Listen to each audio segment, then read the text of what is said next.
still lives, Eivor. It pains me to say. He does. Thank you. His day will come. Oh, gods. I hate long speeches. Only when you're not giving them. Many of you knew my father, Halfdan the Black. A great man who achieved great things. They buried Halfdan's leg near our temple. The crops have never grown taller. They buried his arse near ours, and we get nothing but a muddy river. I dream of something greater. A vast kingdom of warriors in numbers the world has never seen. United under one king, one rule. Too much blood has been spilled fighting one another. Today, we unify. And turn our blades outward to conquer new lands. And who better to lead us to glory than me? I was blooded before the age of 10, and I led the greatest army Norway has ever seen. But they say a wise king seeks honest counsel, so I ask, who among you rejects this new arrangement? I am not your enemy, King Harald, but I will not be your subject. Tomorrow we sail for greener shores, and so my kingdom is yours. This saddens me, noble Hjor. And does your wife agree? Is she not tired of limping ever westward? My husband and I are as one in this, Lord. We do not limp together. We fly. I'm sad to lose a woman of your spirit, Ljuvina. But I hold no grudge. May the fates grant you good luck. My king, I offer you my axe and my oath, ironclad. Gorm Kjotveson, you dare show your face in this hall. Did not King Styrbjörn and his son Sigurd rid our lands of your foulness? The Raven clan dishonored me, great king. They poisoned my father, Kjotve. They made a mockery of his honorable death. Backhout! You lie! Hold, Eivor. Let it play out. This is a serious charge, Gorm, and a false one at that. My uncle saw your father die. Eivor Wolf-Kissed, you are Kjotve's slayer. This man has slandered your clan. What shall I do with him?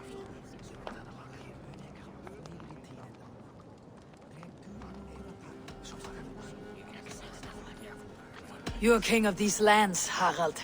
The decision must be yours. A modest and honorable answer. Gorm, I name you Worm and call you exiled. Leave these lands by the next full moon, or I will feed you to the crows myself.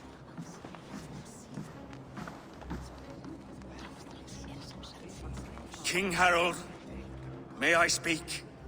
The floor is yours, King Styrbjörn. My people have held our land since the days when Odin himself walked among us. My kingdom is humble, but we have paid for it in blood. Our victory over Kjotve is proof that we will not lay down without a fight. All here have buried friends, brothers and sisters, sons and daughters. And I, for one, have had my fill of death. Let those who seek war look beyond our shores. If King Harald brings peace, then I am happy to bend my knee to him. What? What in hell's name are you doing, father? Securing a lasting peace, Sigurd. Our days of fighting are finished. You said nothing of this to me. Not a word. And I will not yield a title that should be mine by right. Then war will continue. Men will die, villages will burn, you foolish boy. This is our only way towards true peace. You will die a thrall, you drink-addled cow. Alone and toothless in a bed of straw. Forgive my son. He is ruled by his emotions. I take no offense, Styrbjörn Jarl, and I thank you for your fealty. It is natural to fear change, to resist it. But all things change and all things end. The lessons of Ragnarök are clear. We will speak again soon.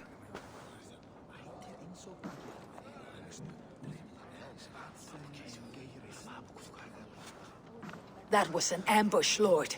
Did you know of Styrbjörn's plans? For some days, yes, I did. But it was not at my urging. It was his decision alone. Do you dream of a glorious future, Eivor? A warrior like you would be a boon to my clan.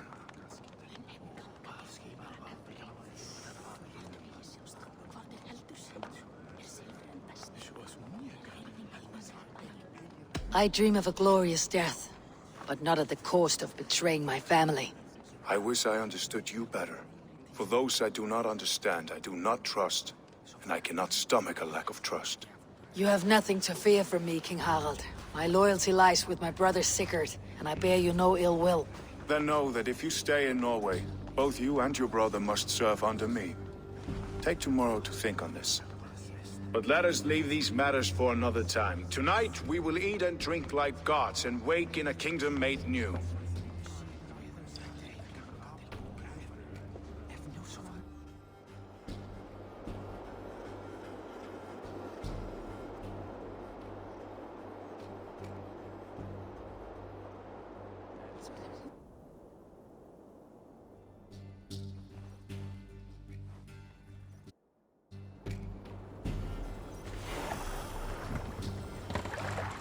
Harald's colors.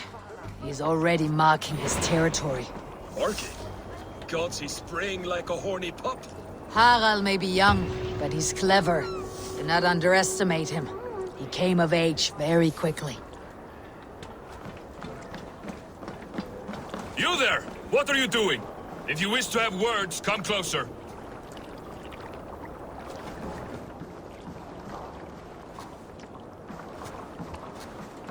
Are you one of Harald's men? I am. The king wishes to make a survey of the land he now rules. Nothing more. Let me ask, are you one of the conquered? Did Harald take your lands as well? No. My family has lived under his banner since the days of his father, Halfdan the Black. Well, welcome to Thornburg, warrior.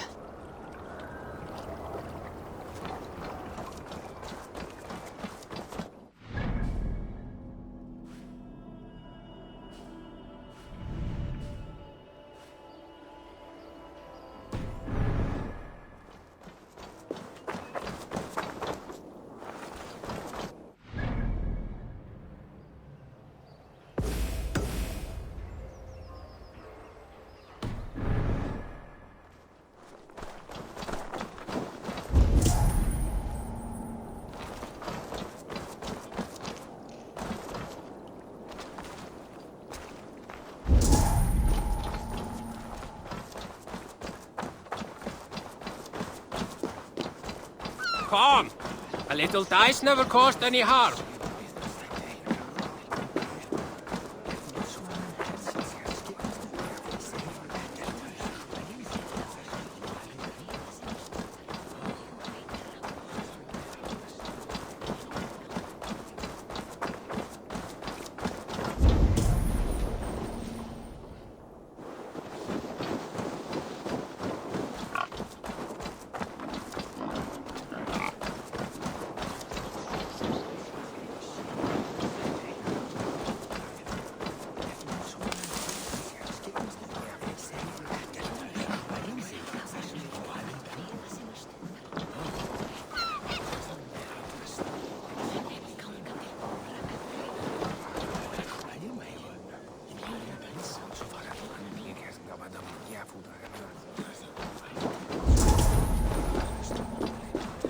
You look like you know a thing or two about dice.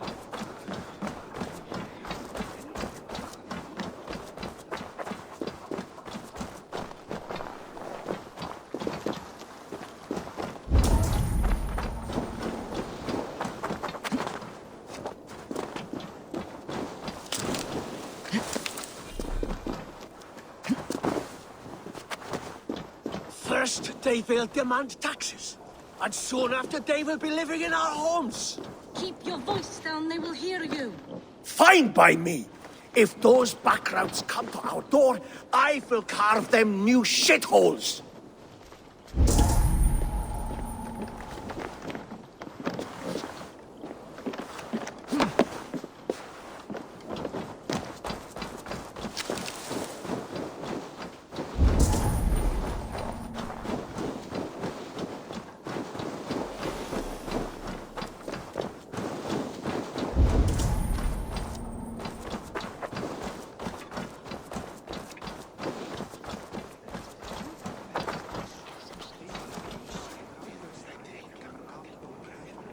It's Eivor!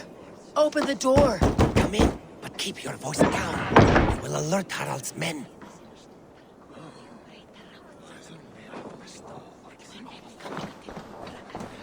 Where will we live? The English will fight back! The wars will never end! Or they will push us into the Christian ways! Quiet!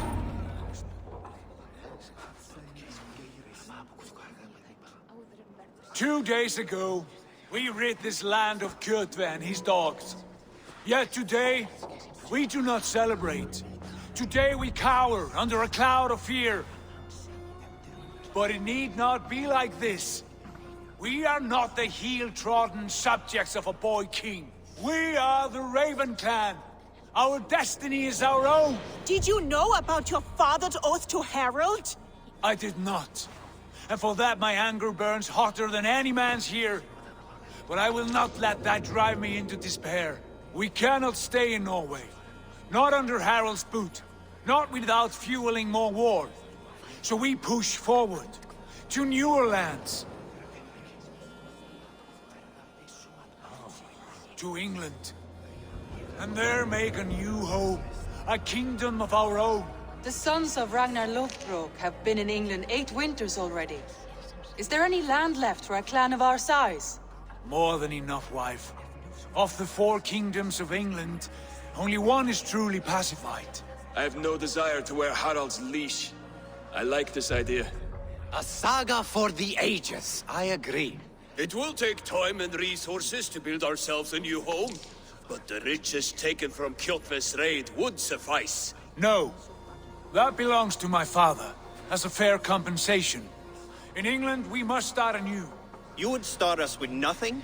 In a land we do not know? Among people who hate us? Kjotve's riches would go some way to easing our passage, Sigurd. I bested him. It's within my rights to claim his goods. Our leaving must not be an assault on my father. It is a time of renewal for us.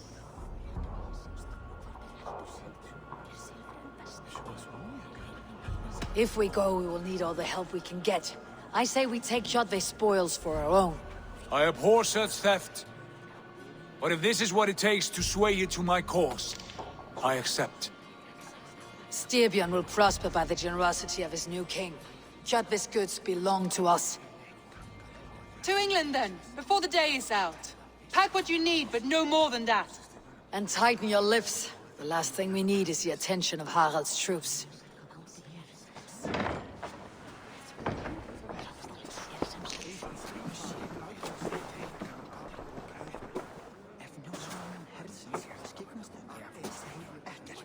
How much did you hear? Enough. A new path is revealed and your journey will be challenging. Will you not join us? For my mother's sake, I cannot. But our threads will cross again before the final day. Until then, farewell.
Eivor, the wind favors us. We should set sail without delay. You made quick work of packing. Well done. The dream of new lands is a powerful lure. As is the promise of glory. But the act of leaving so beloved a home, there is a sadness to it. Having doubts?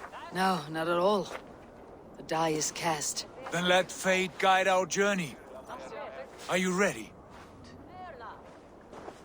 I am ready.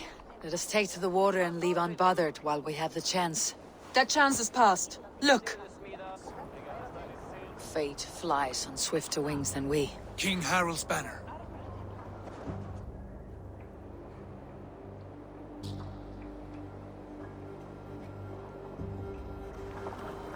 Sigurd, what is this assembly? What are you planning?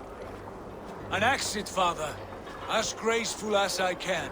For if I cannot be king in the land of my birth, I will start a new saga. In England. Nonsense.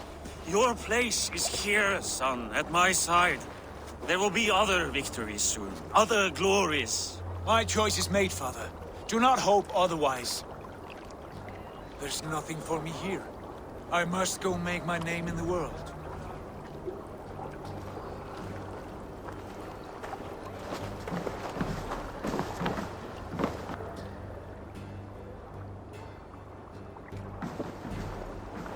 And you have plundered Fornburg's resources, I see. You leave nothing behind but your honor.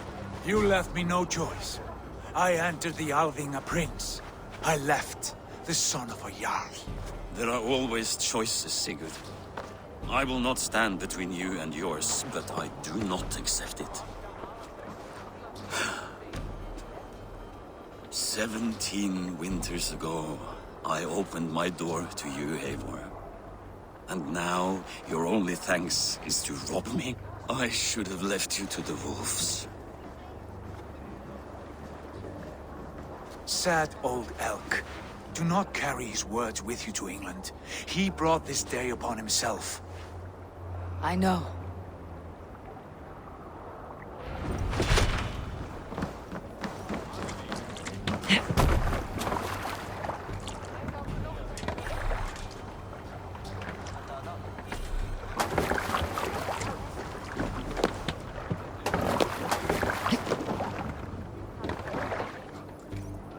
The time for tears is over, you weeping sacks of wool! Put some muscle into those pools! Ration your strength, dog. We have an ocean to cross. All right, you lazy backrout. Sigurd, what's our course? The sons of Ragnar established a settlement near the coast. We set sail for them. Raggi, sing a song to lift our hood. To rouse the gods! Inspire a mighty fart from Thor to speed us on our way! An ocean lies before us, Eivor. And on its far side, a new kingdom awaits. You know England well from your travels. I spent a season in their kingdom of Mercia. A temperate land, lush and wild. By now, the sons of Ragnar will have claimed its heart. Do we mean to join their army? They will join ours. In time, all of England will know of Raven Clan and the glory we brought to that fractured land. So to England! Glory and destiny! To England! To England! For Valhalla!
In a lecture at the University of Cambridge, Dr. Sirka told a worried audience that scientists have few answers for them. Since the mass coronal ejection of 2012, the strength of the Earth's magnetic field has increased by a factor of 50,000. This has resulted in huge disturbances in radio and satellite communications, dangerous bands of radiation around the poles, and as we can all see from our window, an aurora borealis that never burns away. Unfortunately, we are stumped as to why this is happening, and if we cannot find an answer soon, it may change the way we live, the way we communicate, even the way we evolve, forever. Dr. Circa went on to say, Bought you more electrolytes? Oh, new and improved citrus flavor. Thanks, Sean.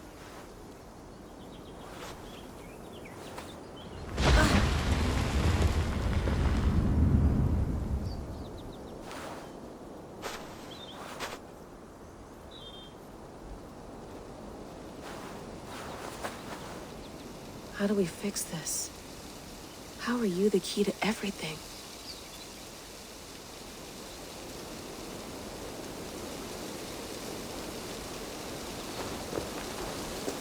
You're a long way from home, Eivor.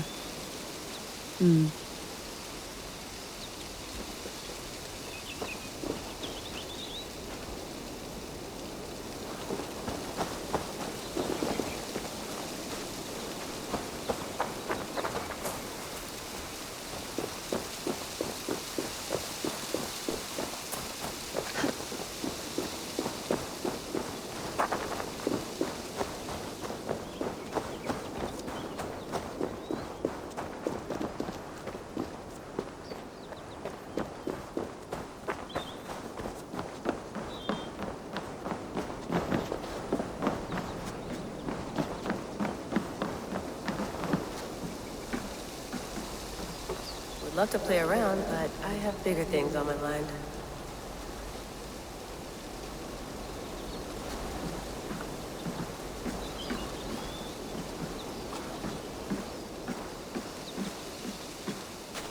Did you get my tea?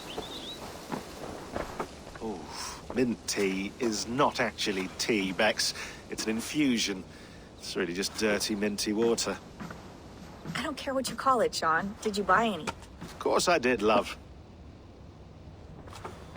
Hey, sorry about pulling you out. The generator was sputtering. That's fine. I needed air. How is the Animus data stream? Comfortable? Felt pretty stable after a while. Good. Just give me a sec and you can jump back in.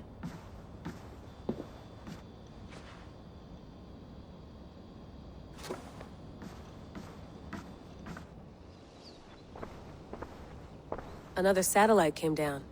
Did you see? I did. One of Abstergo's. That's good. Well, most of North America just lost its GPS service, so depends what you mean by good, really. Right. Even when we win, we lose.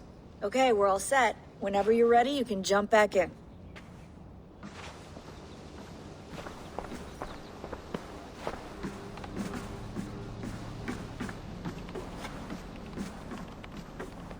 Feeling okay? Better. But I'm worried that it could happen again. The two data streams. I can't promise it won't. I barely understand it myself. It felt like two minds, fighting over one brain. It hurt like a shotgun to the head. Right. There's something about this Viking's DNA sample that feels dense, noisy. Could it be the staff? Interfering somehow? How do you mean? My headaches, my temper. They started the day I got that thing. I hope you're not making excuses for, you know, your friend. Jesus, no. I'm not. Sorry. Just take it easy. And if you feel yourself slipping again, let us know. I'm trying. I really am.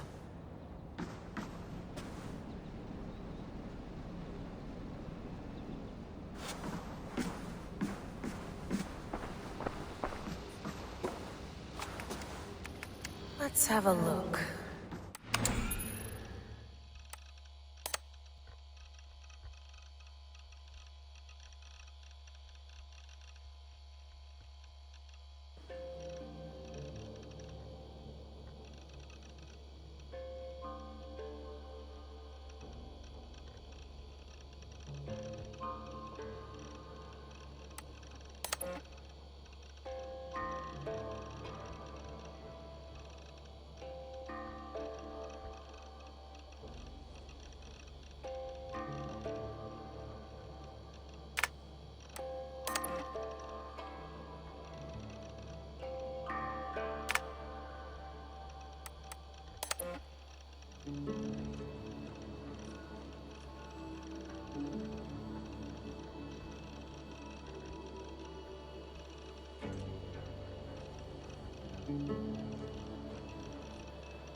No, come on, Sean. Turn that thing off. Oh, hold on. I like what you said there. I want to get this for posterity. Say it again, nice and loud. Seriously? Sure, come on. If nothing else, it'll give me leverage with your old man. Ah, that's your angle. Nice. What I said was, I wish I hadn't been born into the Assassins. I wish I had chosen this life. Is that good enough? Sure, but why is that? Because choice is the central idea of our creed. It underpins everything, right? It's about free will. It's about seeing the evidence before you and saying, yes, this is what I want. Or, no, this isn't for me. But when you're born into a group like this, or any other, like I was, you get mixed signals.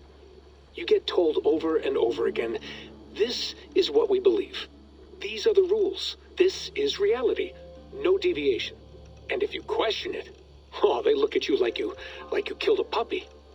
That's hardly free will. It's a weird irony when free will is your central belief, but nobody wants you to believe otherwise.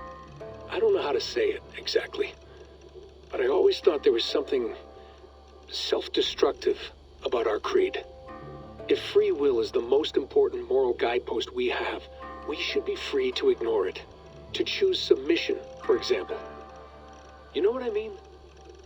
Like, we should be free to side with the Templars. If it's really my choice, I could do that. Right. It's almost self-refuting. A democracy could democratically elect a dictator or choose to get rid of democracy altogether. Within our creed is the seed of its own destruction. That's what makes it powerful, I think. And fragile. Right. The more freedom you have, the more risky it is, you know? Anyway, my dad has mellowed over the years, but he was strict when we lived on the farm. He ran a tight ship. I never got the impression that I was free to choose my path forward. Our creed, our tenets, they were drilled into my head. By the time I was a teenager, I was following these rules out of a sense of duty. This was just what we did. That happens to a lot of organizations over time. The stagnation sets in, you know? The fundamentalism. Yeah. Following the rules becomes more important than achieving whatever goal you set out for yourself. And people start to lose sight of the reason the rules exist. That's called deontology, or a form of it. Following a rule for its own sake and not for the consequences it has. Yeah, but that feels backwards, doesn't it? Well, I think so. Following a rule is the easy part. Praying, taking a sip of wine, munching on a wafer.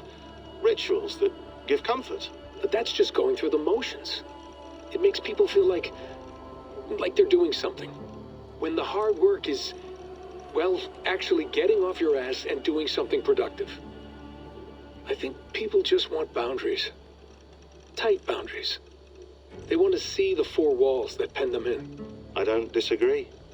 Anything outside that, anything that makes life more complex, that's scary. That's why I envy you.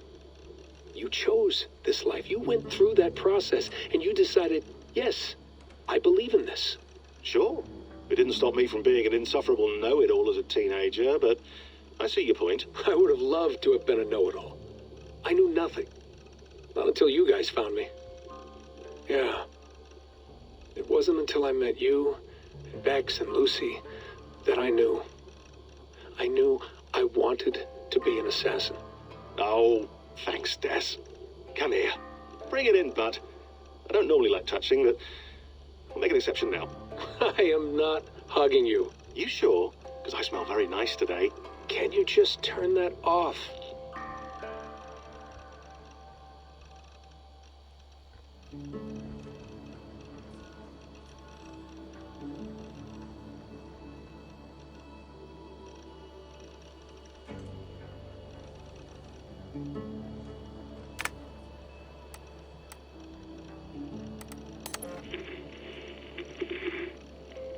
Layla, thought you might be interested in this.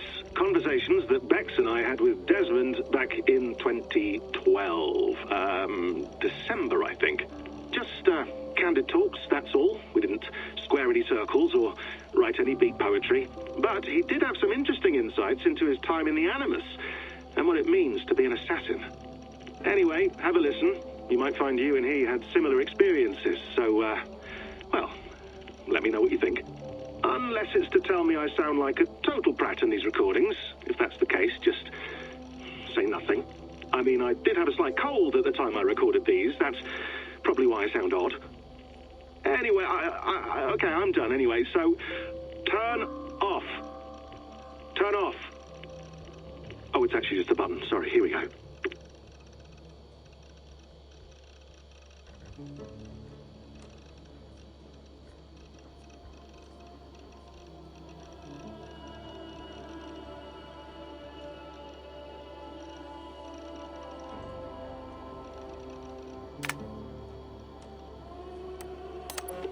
Hold on, I'll just set this here. Do you guys record everything we talk about? Not everything, but you've been using the Animus so much, I thought this was a good chance to learn some things about prolonged exposure. So I'm your guinea pig. No, my guinea pigs are all dead. The Animus was too much for them to handle. Cute. Can I ask you about the bleeding effect? Any recent flashes? Any memories resurfacing? Yeah, the usual things. Ghost images of Altair and Ezio a few times a day. Nothing intrusive, just brief moments. They pass quickly, almost without me noticing. Like a figure in the corner of my eye. Or remembering a dream from the night before. I did have one extended hallucination a few days ago. It was Ezio. He was older, around the time he left Cappadocia. He was standing on the deck of a ship, alone. And through him, I could feel an intense regret or guilt. And it felt to me like he'd had a loss of faith in himself, in the creed, like he couldn't keep it up, couldn't stay true to his ideals. And as I watched him, I thought, is this the moment he decided he was done being an assassin? It felt like it. Anyway, most of my visions have been brief, lasting just a few seconds. They're like complete memories of small moments that appear suddenly out of nowhere, fully formed. It's a strange feeling. Okay, anything else? I'm starting to see Connor now, too. Though I hear his voice more often than I see him. I'm sure that will change. Oh, yeah, and yesterday, just before bed, I had a memory of being on a beach in the Caribbean with a bunch of sailors. Or maybe they were pirates. I don't know. No idea. Huh, we'll look into that. And how do you feel in general? In general? Well, I feel older, for one. Much older. And it's strangely comforting. I'm collecting the memories and skills and thoughts of so many people. I feel like I've lived a few hundred years or more. Is it possible that if I do this for too long, it'll push my own memories aside? That I'll be everyone but myself after a while? It's possible. That's called identity substitution. It's happened before, but it's rare. And someone with your background shouldn't need to worry. My background? You mean someone with my genes? My abilities? You have Isu DNA, and that lets you see things and do things and withstand traumas that other people can't. And I can suffer in ways that others can't. That's not something to be proud of. You mean the apple? Yeah. It has a pull, Bex. It tugs at my brain. It talks to me. Teases me. Drives me mad. And what I did to Lucy. God damn it. Nothing is worth the damage I did. The pain I caused. I know. But you're special. That's the point. I'm not special, Bex. I'm lucky. That's all. I understand. We're assassins. It's our creed that makes us different, not our genes, not our blood. Anyone can join us. That's true. But let's leave that aside for a second. What I want to know is, have you ever had any Isu memories resurface? Isu memories? I don't think so. I can't even begin to imagine what that would feel like. I think you'd know if you did. Maybe one day. We might be able to induce something. Jesus, let's fix the world first, okay? Before we start digging up my ancient ancestors. Deal. With my luck, I'll be related to some third-rate Isu like Sisyphus or something. Way to aim high, buddy. Hey, you gotta.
Thank you.